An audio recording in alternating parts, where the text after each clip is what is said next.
What's up, guys? I'm gonna do a MTGO deck check on Rally Ascension 3.0 in the Abzan shell, or colors, if you will. I'm gonna go over the card choices and the numbers, sideboard, my thoughts on the sideboarding options, whenever you face different matchups, stuff like that. The deck so far has seemed very well rounded. It's very powerful. It's very easy to turn the corner and just completely turn the game around on your opponent when they think they have it. Not a whole lot that you have to play around with this deck.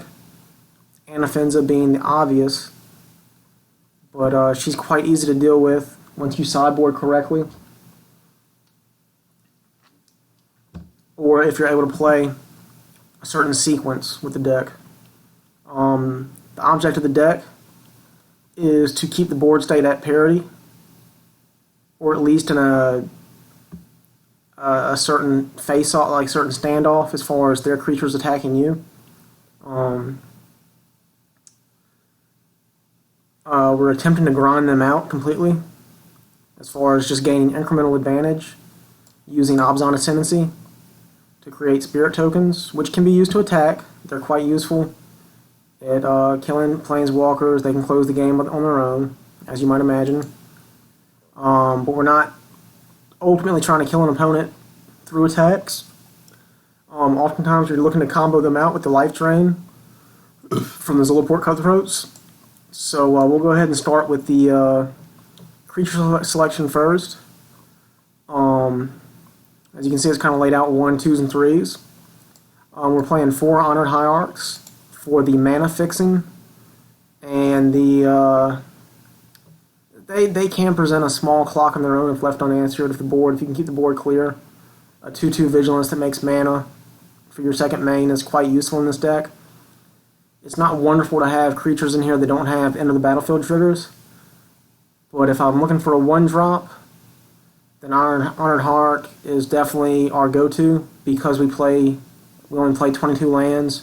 When our deck likes to curve out to 5 lands fairly consistently to turn 5, not always. Oftentimes we're not looking to combo them out and win until turn 8, 9, or 10. Oftentimes, once you've got enough of your creatures in the graveyard and whatnot.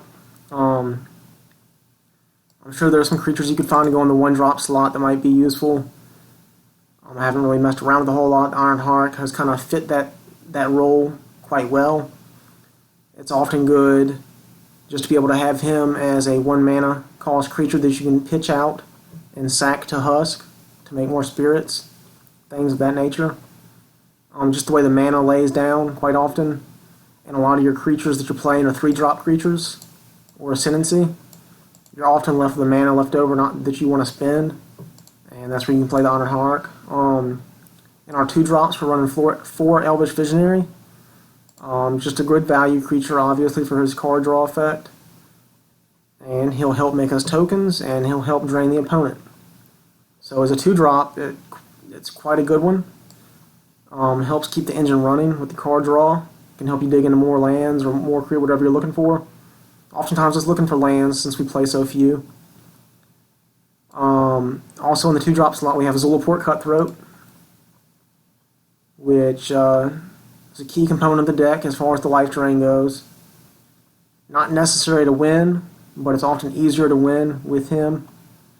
If you can get 2 on board, it's often lights out in combination with just 1 Abzan Ascendancy. But the deck can run without any of these pieces. Goes down, the deck still functions, and it can seek a different route to kill your opponent. We have 3 Den Protectors. I think 3 might be too many. I may end up cutting a Den Protector for a Collected Company or another creature. Not exactly sure yet, but I'm just running 3 right now just to do it. It's worked out pretty good so far, so I'm not going to really mess around with that much. In our Enabler slot, we have the 4 Husk and 3 Haruspex. So they kind of keep your game going, keep you digging. The Husk makes combat and removal spells extremely bad on your opponent's side. We have a full 7 Edict effects. We have 4 Fleshbags. And we have 3 Merciless. It doesn't really matter which combination 4 or 3 that you go with. I prefer 7. I wouldn't recommend going less than that if you use this specific build, if you're using the Ascendancy specifically. Now, if you're looking for a collected company type deck, you probably don't want them. There are as many of them, but they're excellent at doing what they do, which is keep the board clear, try to keep the board at parity, and that's what will enable our deck to take over the game. With Abzan Ascendancy, as you can imagine, we throw down a Fleshbag, your opponent loses their creature or whichever of their creatures is weakest. You get a spirit token out of it. Hopefully you'll have a Haruspex online so you can also draw a card. It's a great play, hard to beat. We're playing a 1-of Mister of Pain main deck. Hangerback Walker is annoying. Not so annoying that our Ascendancy can't beat it. I mean, we can obviously make a way more spirit tokens than they can make Thopter tokens. But early on, being able to kill their Hangerback tokens off is extremely important to having the rest of our edict effects be effective. That's kind of key. So if you stack your triggers on a rally trigger and they've already had a Hangerback popped, obviously you want to knock off the Minister first, exploit, clear their 1/1s, then use the rest of your edict effects that come in off of a rally. And we're playing 4 Abzan Ascendancies for their grind value. Surprisingly enough, the opponents are unprepared to face this deck, and we're not too concerned if they waste a spell or their turn removing it. That's no big deal. We have Den Protectors to get it back. We play 4 of them. They're not key to the deck, but they do allow you to take over and to be able to combo them off with the Zulaports, because the Zulaports will trigger off of any creature, non-token or not. Your Haruspex doesn't trigger off the spirit tokens, which is just fine though, because you probably end up decking yourself and you have to get rid of your Haruspex first, because you will end up making a lot of spirit tokens with this deck. I'll go through the lands right quick. We're playing a playset of Caves of Koilos, a playset of Wastes. We have 4 Citadels, so 4 tri-lands, 2 Shambling Vents, playset of Heaths, 1 Canopy Vista, and 3 Forests. There's no basic planes in the deck. Your white is not used as much. Post-sideboard, it's important to try to get your white out so you can play your Clerics early on against the aggro matchups. Sometimes you may get stuck with that white. It's very rare, but it will happen occasionally. Important to note with the Shambling Vent, when you do flood out, you can attack with your Vent, or you can block, and then sack your Vent to your Husk, which will allow you to draw a card, make a spirit token, and drain your opponent. So the Shambling Vent's actually good when you start to flood out or you find that you have too many lands, because your deck really doesn't need more than 6 lands at any given time to do whatever it wants, whether it's playing 2 creatures at once or just rallying for 3. The sideboard, it's fairly smooth so far. I kind of like it. It could see some changes, but right now it seems fairly solid.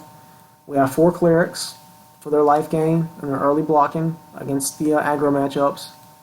1 Felidar Cub as a recurring source of enchantment removal. He's very good at that. Enchantments aren't a problem for this deck at all. 1 Tragic Arrogance as a board wipe, which can help us. We can wipe our board, leaving a Zulaport or a Horde, whatever you want to leave in play. And you'll often get a whole bunch of Cutthroat triggers sacked, plus you'll wipe your opponent's board. It's good against like Esper Super Friends or any Super Friends archetype. Getting rid of multiple Planeswalkers. 3 Infinite Obliterations to deal with the Eldrazi ramp decks, Anafenza, anything that's annoying.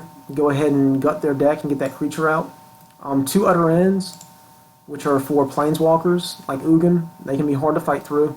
1 Sorin for your aggro matchups and your control matchups.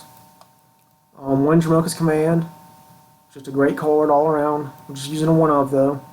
Just an extra way to get rid of enchantments at instant speed. And 2 Abzan Charm for dealing with annoying creatures.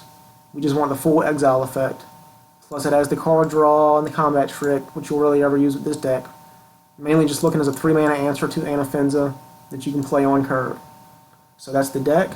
I've been running it a whole lot, and I might grind some dailies with it, not sure yet. Not sure if I just want to waste the money on that, but check it out, the deck's pretty solid.